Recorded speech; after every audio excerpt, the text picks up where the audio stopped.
Well, hello and welcome to Talk Leadership with Cedrick. You know, everybody needs a little TLC. Talk Leadership with Cedrick is where we focus on leadership and personal growth with business leaders, educators, and local thought leaders. You know, our goal is to introduce our audience to leaders who are making an impact with innovative ideas. You remember that our guiding leadership principle is the law of contribution, which says growing yourself enables you to grow others. So you can't give what you don't have. So you must grow yourself first in order to grow others. We believe that outstanding leaders like yourself will help us to help others. So tonight, ladies and gentlemen, we have another dynamic leader with us.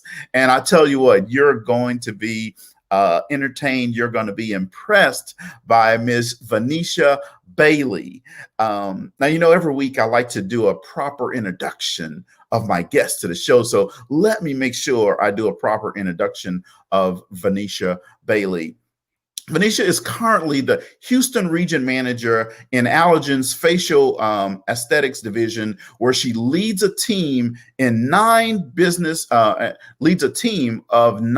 business development managers responsible for acceleration and growth and sales growth of Botox Cosmetics, Juvederm, a collection of fillers, and Kybella brands. Now, you see what she said? She's a leader, and they employ growth strategies, not just leading a team. It's all about growth, and we're going to talk about that tonight, folks. So recently, Vanesha has been promoted to Director of Professional Relations for the U.S. Medical Aesthetics, and will start her new role on December 1st. Now, we're going to celebrate that tonight, right? Where she will be responsible for KOL development, society and institution engagement of the aesthetics portfolio. Prior to joining Allergan, Vanesha was in pharmaceutical sales with Novartis, where she gained valuable sales and leadership skills. While at Novartis, Vanesha earned Rookie of the Year, President's Club. Now, President's Club, folks, is for top performers. You see, so just know that you have a top performer here with you tonight in their cardiovascular and neurology divisions. Vanesha has a bachelor's degree in physiology with a minor in chemistry and sociology from the University of Arizona, where she played Division I soccer. Get out of here. All right. Vanesha also holds a master's of public health degree from the University of Nevada, Las Vegas. She enjoys traveling, playing soccer, staying involved in University of Arizona alumni activities, cooking, and spending time with family and friends. So let's welcome Ms. Vanesha Bailey to the show. Thank you so much. I'm so excited to join you on this evening, and just really looking forward to the conversation that we're going to have talking all about leadership. So I appreciate you for the invitation. Awesome. Well, I'm excited to have you here with us tonight as well. You know, tonight we're going to find out if we have a new leader, we're going in a new direction, upward, onward, or better, or if we're going to stay right where we are. So we'll know about that a little bit later on this evening. But in the meantime, we're going to talk about leadership and being what effective leaders are. So let me just start with my very first question is, you know, I read your bio, but, you know, our listeners like to hear directly from you about your experience and what got you into your leadership journey to where you are today.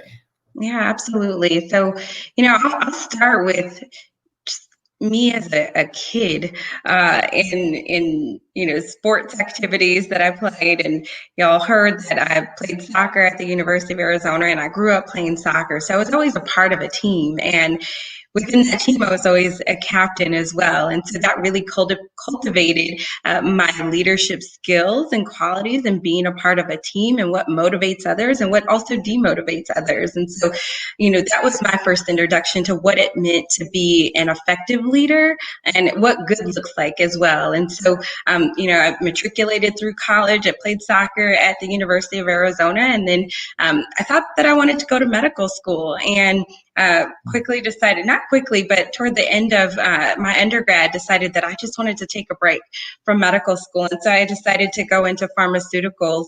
And so when I went into pharmaceutical sales, I started out just as a sales rep, calling on primary care physicians, and then was promoted into a specialty position where I then called on neurologist and a cardiologist, and then was a neuroscience specialty consultant. And so had an amazing time doing that. And then I decided that I wanted to take a different avenue, and decided to join Allergan 10 years ago as a business development manager. And during my time in sales, I never thought that I wanted to be a manager. I just didn't see myself as a manager because of what I thought a manager was. And so, my perception of management was that it was a lot of babysitting and, a lot of issues that you had to deal with. And I was just like, I don't want to have to deal with people like that. I don't want to do it. And so I was fine with being a rep, but I was so interested in training. And so I let that be known that I really wanted to go into training because I like the development aspect of training. And, being the face of the company when new representatives come into the company. And so I then became a field training manager with my company about 5.5 years after I started with Allergan. And in that role is really where I got an abundant amount of exposure to leadership and management. And so I did all of the training and development for our business development managers, but I quickly realized that there was so much more to management than the day-to-day aspect of, dealing with people issues. There was a development component to it. There, not only professionally, but personally. There was a coaching component to it as well. There's the customer aspect to it. There's that empowering component to it. I realized all of that while I was in training. And I always told people, I don't want to be a manager. I don't want to be a manager. But they saw a manager in me and said, no, you are supposed to be a manager. And so I developed the passion while I was in that training role, and then was fortunate enough to be promoted into a management position here in Houston, Texas in 2017, and have just had a wonderful experience as a manager here, being able to develop a culture and, to develop the drive within this team and the success that we've seen.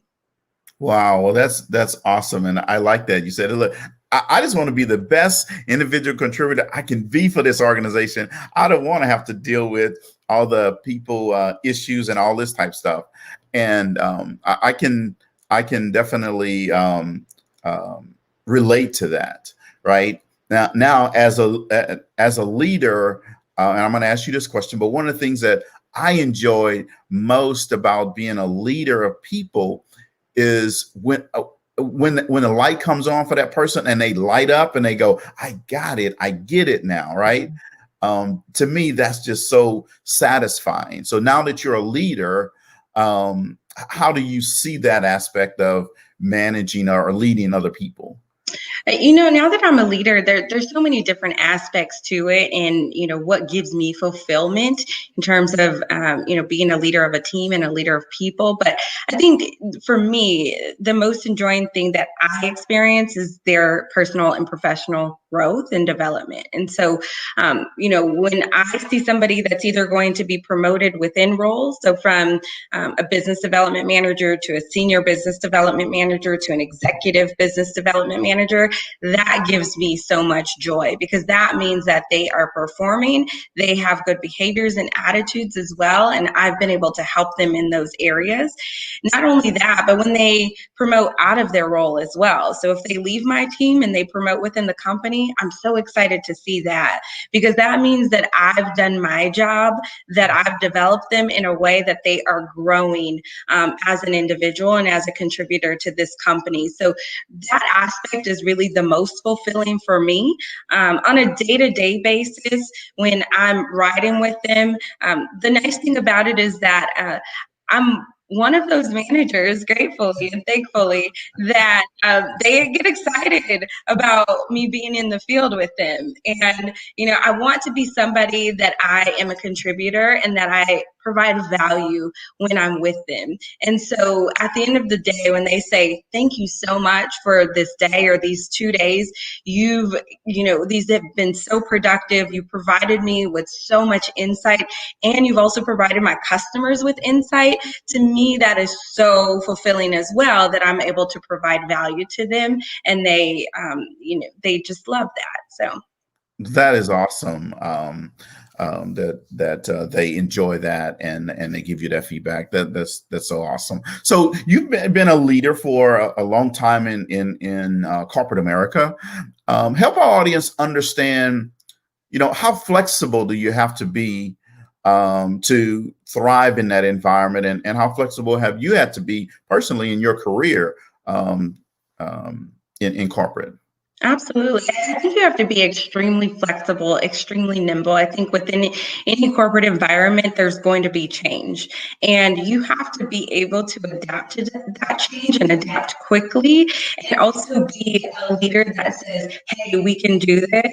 With this change, things are going to be different, but it's going to be okay. If you can provide that vision, I think that is integral, especially when leading a team. But in terms of, the flexibility on, a personal level, I moved a couple of times. So I moved from Las Vegas to Los Angeles for the role with Allergan initially. And then I moved from Los Angeles to Houston within the same company as well. And so that level of flexibility with being relocatable has really helped me in my career and given me opportunities that I may not necessarily have had if I was still in Las Vegas, because there's not any movement within the organization. So I think that's one aspect of it in terms of growing your career, is being relocatable. And I completely understand also that there are times when you're not relocatable. You may have a family and children, and you can't just uproot your life and move to another place. What I would also say to that is be flexible within different organizations or different divisions within your company as well. And so we've got so many different divisions within AbbVie and Allergan Aesthetics, and that I have been in facial the full 10 years that I've been here, but there are other divisions within the organization that are certainly great divisions that I would be open to joining should there be an opening. So, don't have a one-tracked mind on, what you want to do and kind of stay in there. The other thing that I would say as well is think about what your long-term goals are. Some people want to run a division, be a VP of a division. Some people want to run an organization or be a director of a division as well. And sometimes that takes a lateral move in order to get some experience within a different division of your organization, so that you can diversify your experiences so that you can then move up. So that is also another level of flexibility. And then the other thing that I will say is just around giving yourself to opportunities that may come available, or even identifying opportunities that you can work on. And what I mean by that is if there's a special project that, say, your marketing team needs you to work on, or just they need some help, or you identify a gap within the organization and say, hey, I want to lead this project, that gives you exposure. And I've done those things over my career, or I've done special projects that have given me a lot of exposure to executive level leadership within my organization, which has then helped me to propel in my career. Wow. Well, let me tell you what, folks. See, let me break down for you for what Vanesha just said, because just that part alone, what she just talked about, she just opened up so many golden nuggets for you. And she talked about, flexibility and geographic flexibility, right? Then she talked about flexibility within the organization in terms of moving to different divisions or to different departments, right? Sometimes you don't think about those things, but Vanesha just helped open you up to those things. And then the last part, what you talked about, which is so key and critical, those lateral moves, and then maybe volunteering for different projects, even if at the time it doesn't create an opportunity for you, you never know what it's going to create for you down the road, right? So she mentioned all of these different forms of flexibility. So if you're out there and you're a sales rep right now, I really need you to take some notes on that and think through that in your career. If you're thinking of being a sales rep, or more importantly, if you're an emerging leader, you need to be thinking about this in your own career and using this information to help coach your teams coming up. So thank you very much. That was a lot of gold right there. In fact, we're gonna have to pass the plate and charge the audience for this. That was a lot of gold. Okay, give me a cut, please. So, Vanesha, this 2020 has been a year of a whole lot of different things that we've probably ever seen in our life, right? But it required flexibility in how we lead our teams, right? Because now you can't go out and personally, or at some point this year, we couldn't go out and personally meet with customers, couldn't personally meet with our sales team. So now we have to be flexible in how we were going to meet with them, right? Mm-hmm. So how did your team have to, or even your organization have to adjust to this COVID crisis? Mm-hmm. We had to adjust significantly. So the nature of our business, we are in meetings with our customers, sometimes, an hour, 2 hours, 3 hours, a full day, we may be in the office with our customers, and they really need us. We provide a lot of value to our customers, and so they really thrive on that face-to-face and one-on-one, those one-on-one activities. And so when we had to pivot, it was very challenging, not only for our customers, but for our sales representatives as well. And, of course, there was a period of time where our offices had to shut down because they were non-essential. It's Botox cosmetic, and even though some people need their Botox, it's not essential. And so our offices had to shut down for a certain period of time. And so with that, from an organizational perspective, we said, okay, we need to pivot right away, and we need to make sure that we're still maintaining communication and contact with our customers. And so we provided a webinar series for our customers where we were still educating them on our products. We were still educating them on, how to do virtual consultations with patients, how to do virtual events with patients as well, and giving them some avenues to continue to create revenue for their business, because it's a very challenging time when you can't see patients face to face. So that was from an organizational perspective. They also supported us so tremendously. I felt the full time just extreme support and extreme security in my job as well. And I wanted also to translate that to my team also, and that the one thing that we really pride ourselves on is that we have a strong team culture. And that was one of my top goals day one, coming into my role as the manager of this team, is creating a culture of team where we have fun, where we drive results, and a culture of servant leadership as well. And so with us not being able to have one-on-one contact and personal contact with one another, we thought about, okay, how can we still maintain this level of culture that we have? And so we call ourselves Clutch City Crew. And if anybody is from Houston, you probably know where Clutch City comes from. So right. We are Clutch. So in Clutch time during COVID, we pivoted and said, okay, we're going to still continue to be Clutch City Crew and the team that we are. And so 2 days a week, we had calls together as a team. One of those days was a happy hour, and we played games. And so I have a field sales trainer on the team who she took the lead on that in creating these fun different activities for us, so that we would be on Zoom. We'd have a couple of drinks on a happy hour and we'd be playing games and we're still having a great time as a team, which was extremely fun. And then the other day was all about the business and what we needed to do to provide value to our customers and plans moving forward post opening after, the shutdown. So those were some of the things that we did. We maintained such a high level still of team closeness.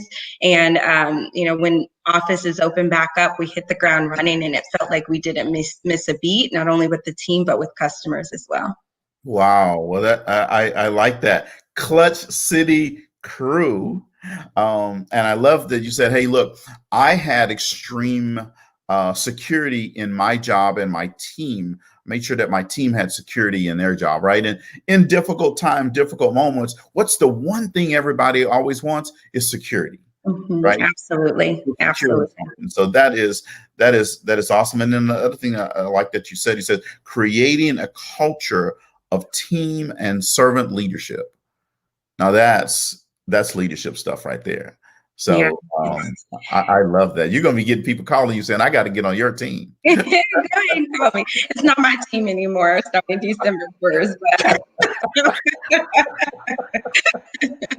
But. So, leaders come in different packages with different strengths, right?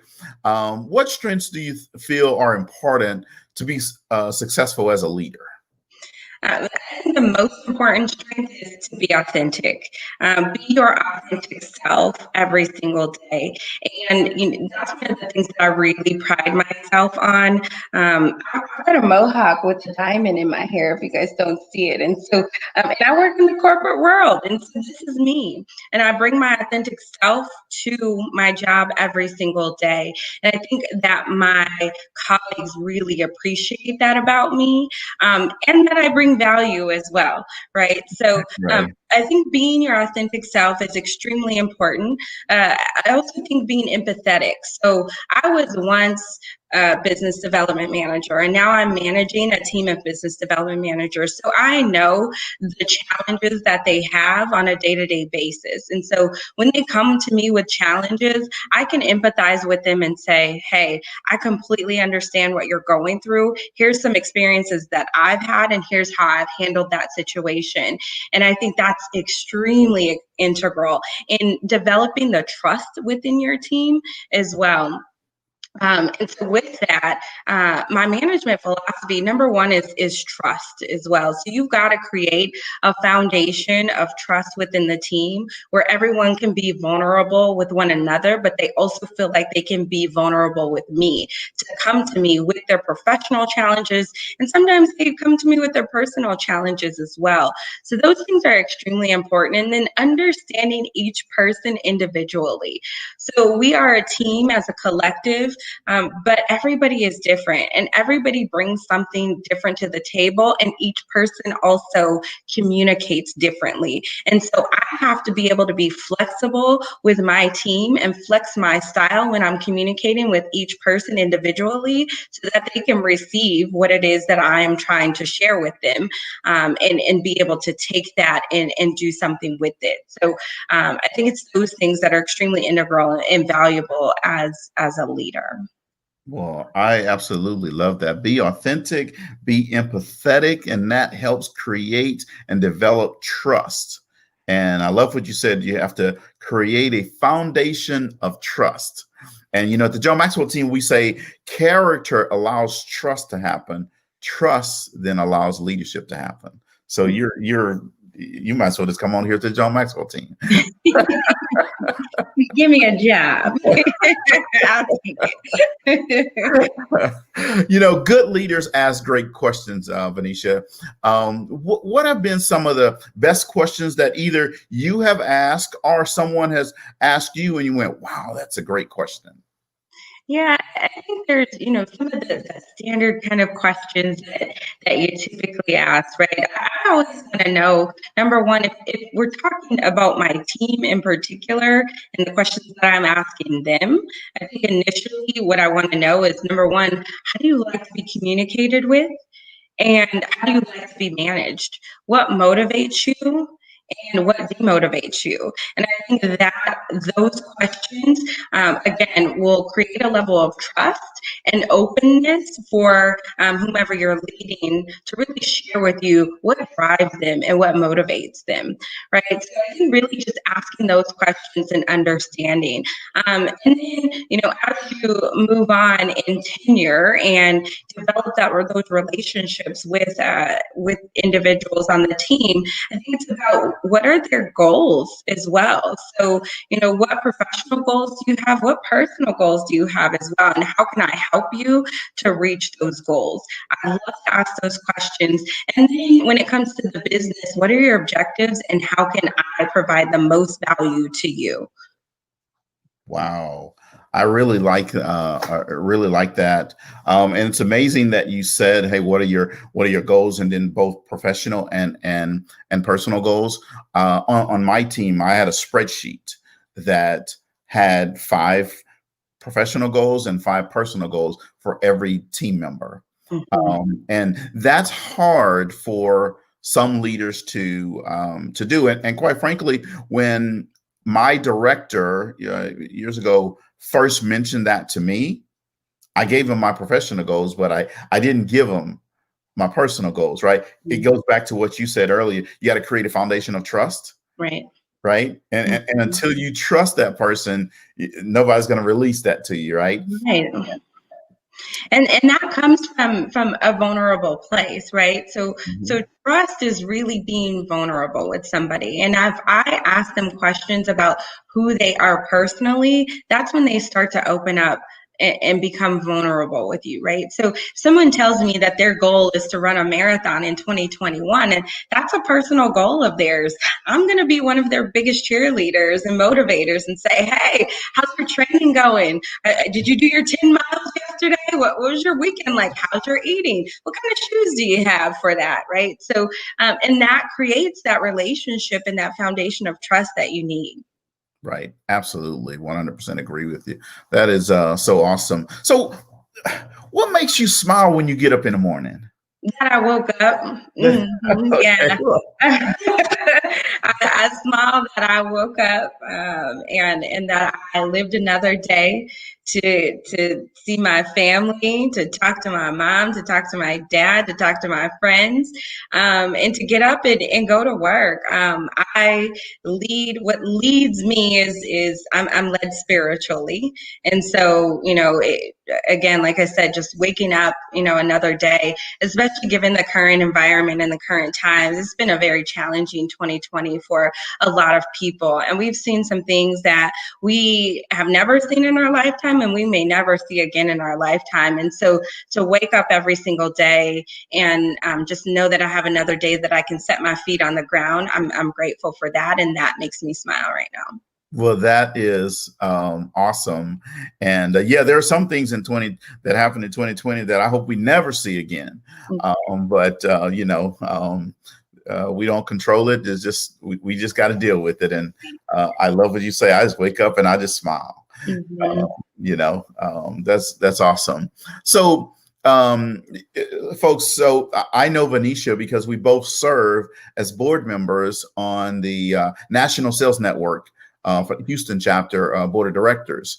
And one of the things that I've come to learn just in a few meetings that we've had is you are like business-like. When we get on the phone, it's like, boom, this is business. Let's get it.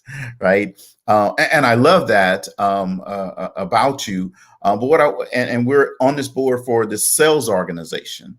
And what I want you to do, Vanesha, is to help our audience understand when someone is trying to get into sales, what are 2 or 3 things that they need to understand in order to get into sales? Yeah, so it's funny that you bring this up because we're actually going through an expansion with our organization, and we're talking about what are the skills or what are the experiences that one needs in order to break into this industry. And historically, it's been a little bit challenging for people to enter into our industry within aesthetics if they didn't necessarily have aesthetics experience. And so I think one thing that you have to understand is, number one, what is it? What are the job components, right? So what's the responsibility of that job? That's what you really have to understand. And sometimes you may read a job requisition and it may not really tell you exactly what the job responsibilities are or the components are of that specific job. So reach out to somebody that is maybe doing that job to really understand what that is. And then I think number two, then understand how your skills will apply to that role. And so if you don't have experience within the pharmaceutical industry or medical aesthetics industry, then say, okay, these are the skills that are needed for this job. What transferable skills do I have that is going to lend well to me being successful in that role? And so if you can figure out what those are and match those to the responsibilities of that role, that's exactly what you need to know. You also just need to know what the day-to-day aspect of the role is. And so when I'm interviewing somebody and I say, okay, what do you think this role is? I'm looking to see what type of preparation they did in order to understand what it is to do this job and do it well. Absolutely, absolutely love that question. And it is amazing that you said that, because I found when I was doing interviews, sometimes people would just say, "Hey, I want to be in a sales job," and they have all these reasons why they want to be in it. They want to be in the healthcare field, sales, because they have a friend that's doing very well in it. All right, they have a friend that has that company car and all of that type stuff. But they come to the meetings thinking, "I can get through this. I'm a good sales guy." Right. Right. Absolutely. I think you always have to know your why, right? And that's one of the questions that I ask in the interview process as well, is why do you want this job? And when I ask that, I'm looking for passion. Are you passionate about this industry? Are you passionate about doing this job in particular? And are you going to wake up every single day and just have an internal motivation to go out and get it? And that's exactly what I'm looking for. Absolutely. Yes, I agree with you 100%. But one of those things that that you said is about this preparation piece, and that piece right there, I think, gets people in trouble sometimes because they don't do that preparation. And they can answer that first level question that you ask them, but the minute you go second level, third level, then they didn't really do preparation, right? They're surface level. And here's the thing, folks, when you're going for high performing sales roles, and in healthcare sales, I'm sorry, it's high performing. All right. Nobody's going to give you a company car. Nobody's going to pay you all this money and give you all this bonus and awards. And you heard Vanesha won President's Club, right? President's Club, that's a nice thing. It's high performance. So that means you got to come ready. So in the interview, if you can't go second or third level, that means you're not ready yet. Right. So you have to do your preparation, because let's say Vanesha hires you and she's living in Houston and you're living in Baton Rouge. She has to have confidence that you're going to be prepared for that customer. See, because she's not going to be with you every day. And if you don't get second and third level ready for the interview, she knows you're not going to get second and third level ready when you already have a job. Absolutely. Absolutely. I have a great example of that actually in experience today, a situation. So I had a customer call me, and this customer was doing an event for their patients. And so the office was not quite prepared for the event and didn't necessarily do all the things that they needed to do to prepare effectively for this event. And so the owner, the physician, called me this morning and said, he was really disappointed in how the office executed, and wanted some guidance on his leadership capabilities and what he needed to be doing better to better serve his staff and to get better outcomes moving forward. And he also said, I just want to make sure too that this is not a reflection on your rep. That your rep's been doing everything that they need to do. And I said, no, I know it's not a reflection on my rep. Not at all. I know that. And so, let's talk about what we can do to help you, in your leadership skills. And so we talked about that. We came up with a game plan. And then I talked to my rep a little bit later in the day. And so she was telling me that she had the conversation with the physician last evening. And the physician said that they were going to be calling me, and the physician told her, I'm not telling on you. It's not about you at all. And so my rep says, oh, I know you're not telling on me. Vanesha trusts me. She knows that I'm doing my job right. So you should call her. You should call her for some guidance. Go ahead. I encourage you to, because I know that she trusts me. Right. And so that's what you need. And that's what you seek as a leader, but also as a rep. You need to know that your leader trusts you. You need to feel empowered to do your job with autonomy. And me as a leader, I need to feel like my rep is doing what they need to be doing on a day-to-day basis. And I had complete confidence in her and her abilities. Wow. Well, that's awesome. That is a great example of what I'm talking about. So, Vanesha, we have a segment where we have a little bit of fun here as well. It's called Would You Rather? So indulge me in a segment of Would You Rather? Okay. So would you rather be a master at painting or an amazing dancer? I would rather be a master at painting. Because, so you see these paintings here behind me. Yes. I would love to say that I painted those, but I didn't.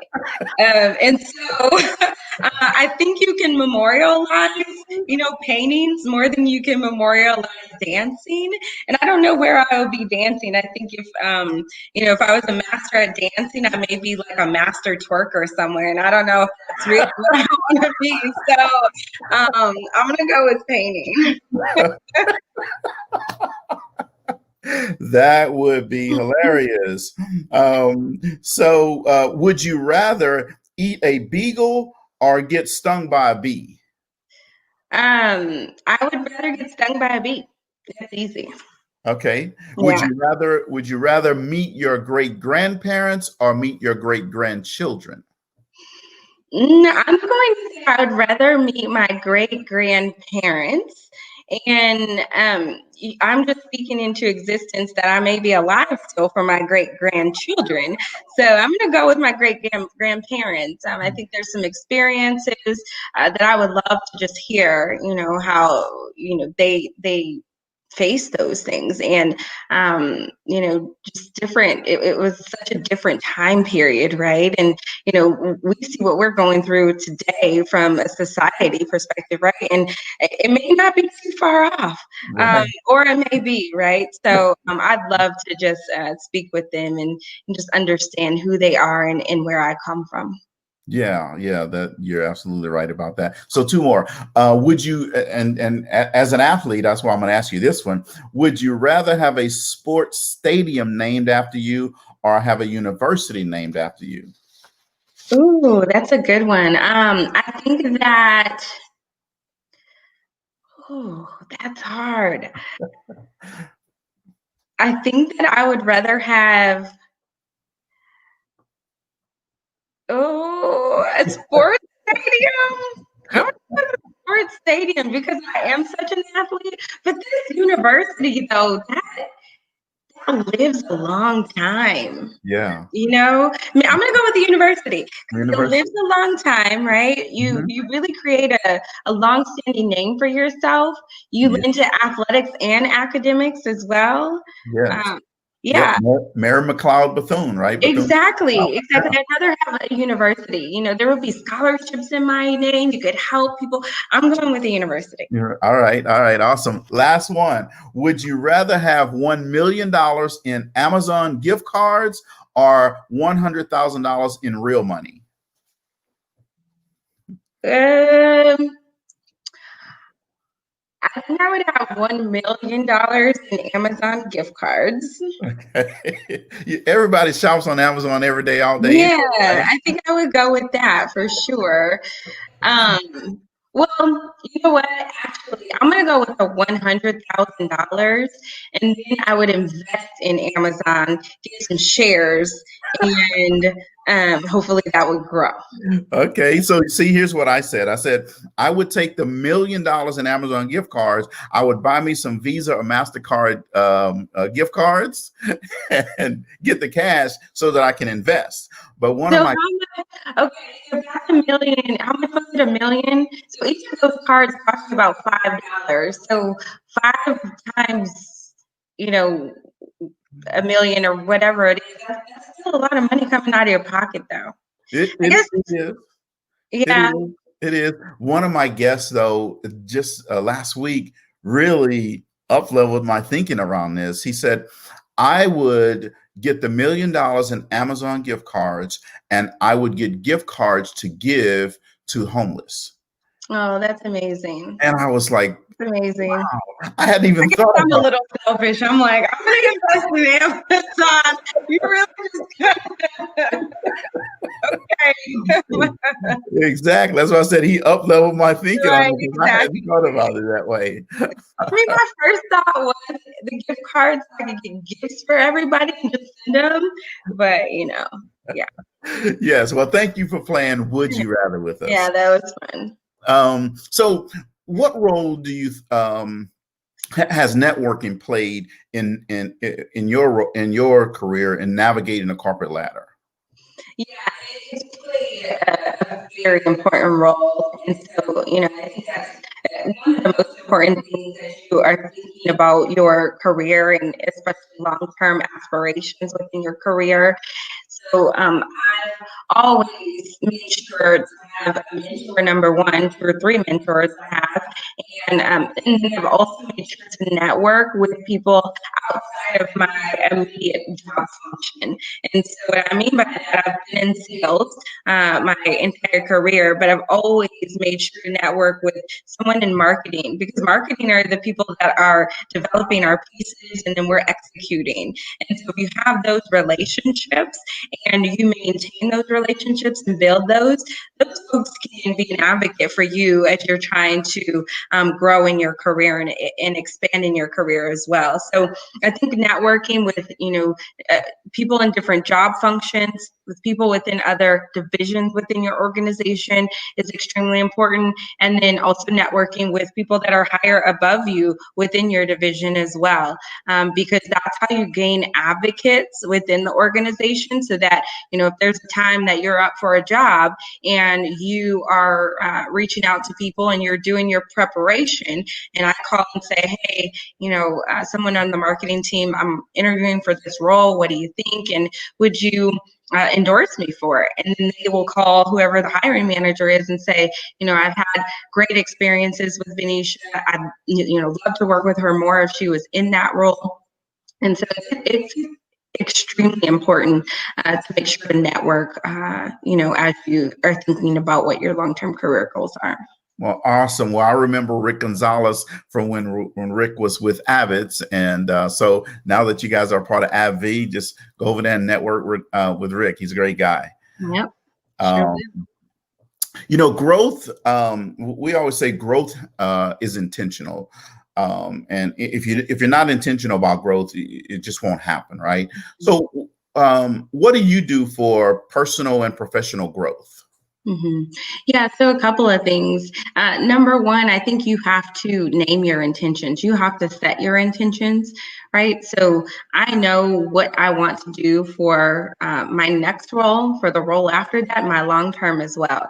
And so I set those intentions. And I think when you have those intentions set, then you take steps to reach those goals. So I'm very intentional in that way and just saying what I want. Not only do I say it to myself, I say it to other people. So I'm very intentional about letting it be known what it is that I want to do within the organization, so that if a time comes where that opportunity presents itself, there's nobody that can say they didn't know Vanesha wanted to do that. Yeah. So I'm very intentional about that. I'm also very intentional about, what I do to continue to expand my knowledge, not only within this industry, within my organization, by, doing different projects, understanding different job functions, and so forth. And then also, I'm very intentional about my balance. So what I mean by that is that work-life balance is extremely important to me. I like to work hard and I like to play hard as well, but I am very intentional about separating the two. And so at my house, for instance, we all work from home. I have my office and I have my computer and my phone. My computer and phone do not enter into my bedroom at all. I keep that very separate because I want my mind space to be very clear, and I want to be able to enjoy my personal life and give fully to my professional life as well. So I'm very intentional about that also. Wow. Well, that's awesome. I'm retired and my phone still comes with me everywhere. Not me. My team knows. That's one of the biggest things. The other day, I called one of my reps at like 5:30 or 6, and they were like, "What are you doing? Is there something wrong with you?" And I was like, I know. It's not really about work, so I feel like it's okay to call you right now." So they were like, "Okay, but this is really weird that you're calling me at this time." They know me. That is To the team as well. Yeah, I preach it to the team that, you guys need to take your vacation, take yeah, time off. You should do that, because if you do that, it's going to reset you, refresh you, so that you can give your best self to your job as well.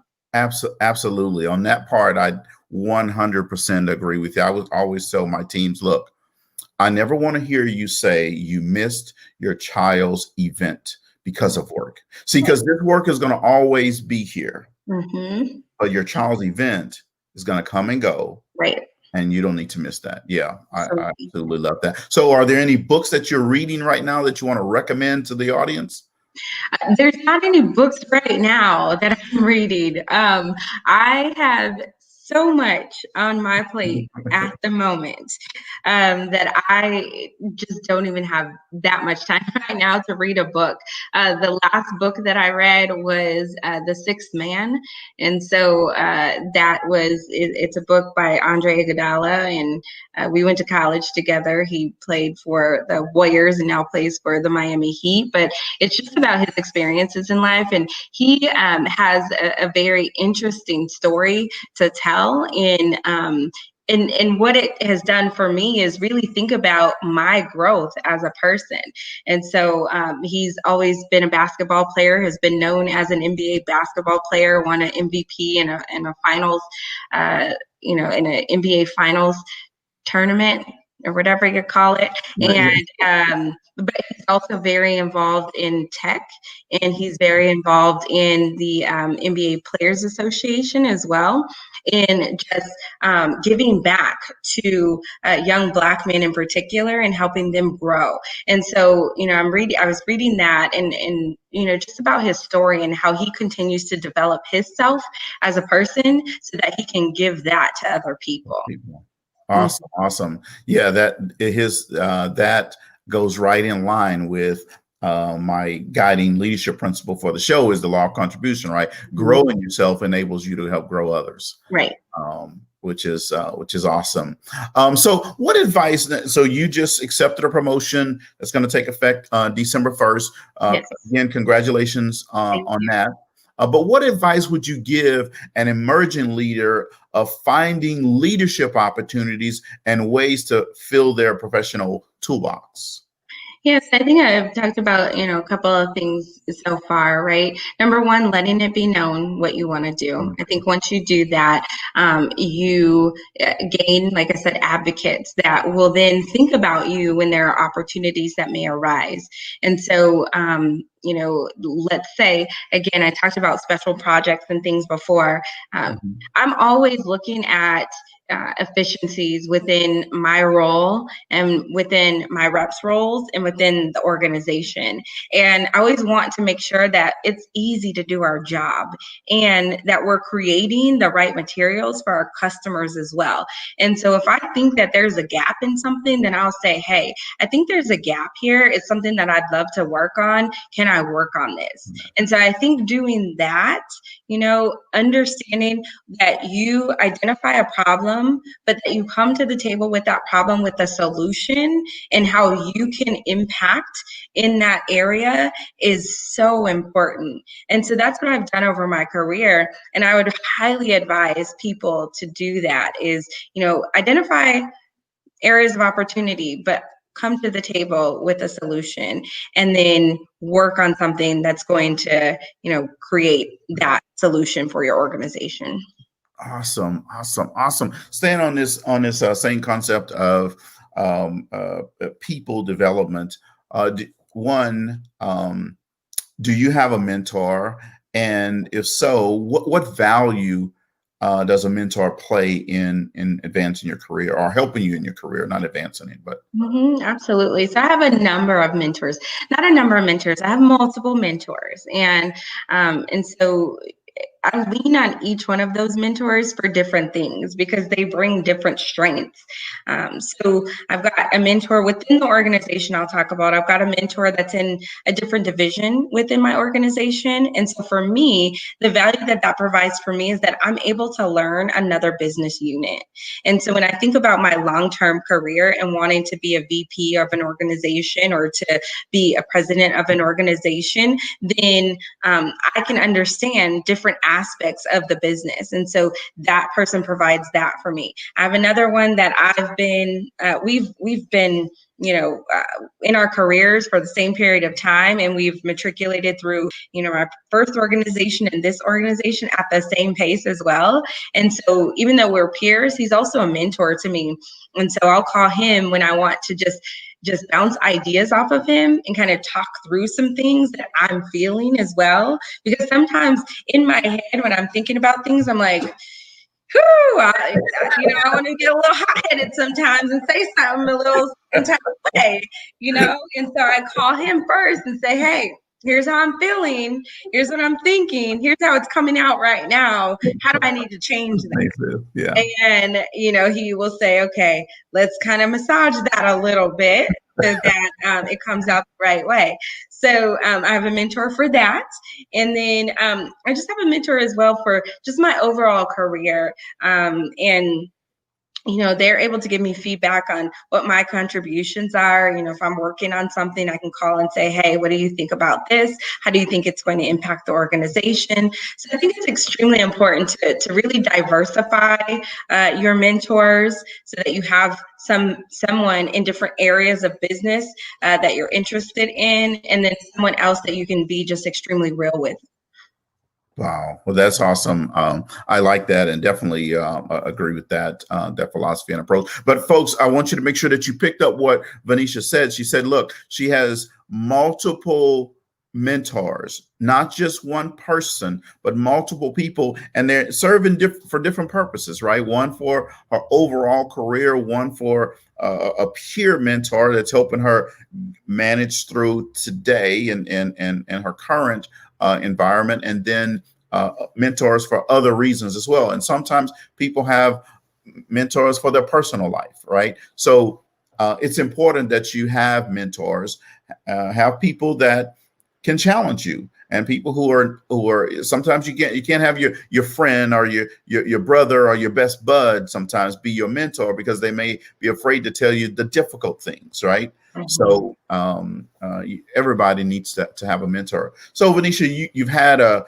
a really successful, highly successful healthcare sales career.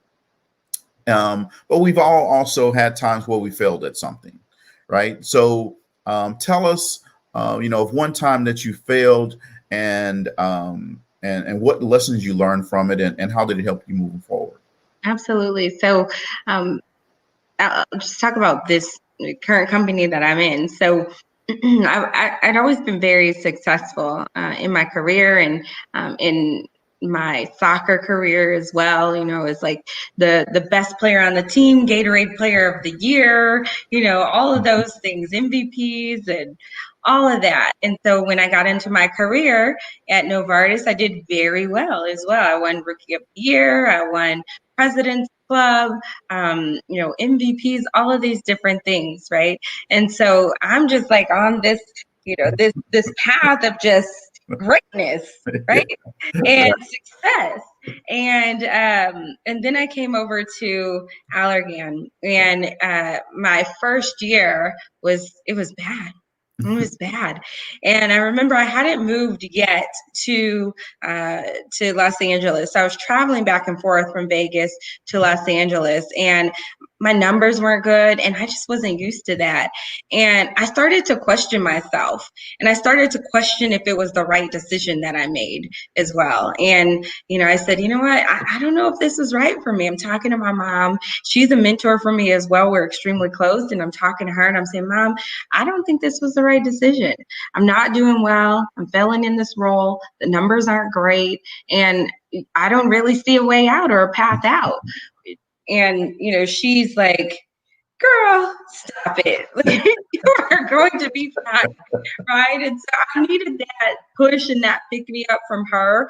But I also realized that, you know what, yes, this is one little blip in this year that I didn't have good numbers, but I was doing the right things. And I think keeping perspective is so important, that I know that I was getting up every single day, that I was giving my full effort, and that I was doing the right things. The business just wasn't there because there were some things that needed to be cleaned up within that territory. And so I had to go through that and experience that. And it felt like failure that I didn't perform and drive results. But what I knew is that when I did this self-reflection and introspection, I asked myself, am I giving 100%? Am I giving everything that I have? Yes, I am giving everything that I have, and I'm giving 100%. So what mindset within me needs to change? The mindset is, what more value do I need to bring to my customers in order for them to succeed, in order for me to succeed as well? And so once I changed my mindset and said, you know what, I can do this, and had more of an outward mindset to say, what is it that my customers need from me in order to be successful and for me to be successful as well, that turned around. And then that next year is when I won President's Club. Awesome. See, that mentor came into play in that situation, right? Absolutely. Awesome. So when you put the phone down and you turn the computer off, and it's just you and your four walls in your house, and it's like, it's time for dessert. What dessert do you eat? Oh my goodness. So I have the worst sweet tooth. So I'm gonna eat everything that's sweet within the house. So it may be, this morning I had some Nutter Butters. I had those in the house. It may be chocolate or Reese's Pieces. But if I had to go to that, I was like making a dessert, it's gonna be a 7-Up cake probably. But I like batter and cookie dough. So that would be my go-to batter and cookie dough. All right. But I'm gonna go back to that 7-Up cake. All right. So I'm gonna say, Amber, we have to have some kind of social distance get together so we can get some 7-Up cake. I put my foot in it. I'm gonna tell you, it's good. I'm gonna go ahead and endorse myself. It is good. I'm a dessert person, so you have me at 7-Up cake. I'm like, yes, I'm in. Well, so here's one thing that Amber knows this, but you and Ivory hadn't heard this.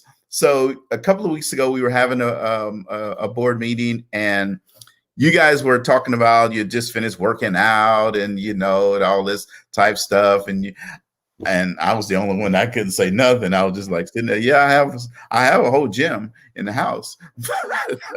You know, I'm not using it. So I called Amber the next day and I said, guess what I did? I went and work out. Nice.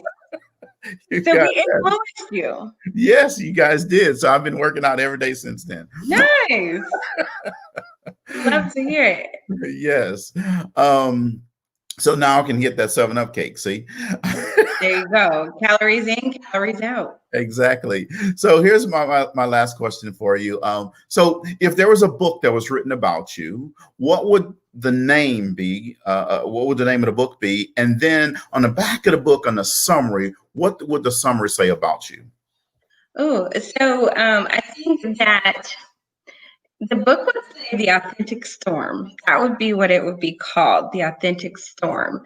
And so the reason why is, like I said, Vanesha brings her authentic self every single day, not only to work, so professionally and personally as well. I bring my authentic self every single day. I love to live in the moment, but I also like to create opportunities and really understand and uncover challenges and create change as well. And so Storm is one of my favorite characters from X-Men. And if you guys know Storm, she's, she goes in and she,